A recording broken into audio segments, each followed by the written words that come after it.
जिजाऊ जन्मस्थळी हेलिकॉप्टरने केली पुष्पवृष्टी। आत्महत्याग्रस्त शेतकरी कुटुंबातील कन्येच्या हस्ते पुष्पवृष्टी करून करण्यात आले अभिवादन। राष्ट्रमाता मा जिजाऊ जयंती उत्सवानिमित्त जिजाऊ जन्मस्थळावर हेलिकॉप्टरने पुष्पवृष्टी करण्यात आली आहे। सिंदखेडराजा तालुक्यातील पांगरखेड येथील आत्महत्याग्रस्त शेतकरी कुटुंबातील कन्या प्रतीक्षा रामेश्वर जायभाये हिच्या हस्ते पुष्पवृष्टी करण्यात येऊन मा जिजाऊंना अनोखी मानवंदना देण्यात आली आहे।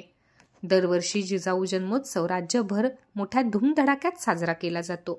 जिजाऊंचे माहेर असलेल्या सिंदखेड राजा येथे विविध कार्यक्रमांचे आयोजन केले जात असते। देशभरातून जिजाऊ भक्त अभिवादनासाठी मातृतीर्थावर येतात।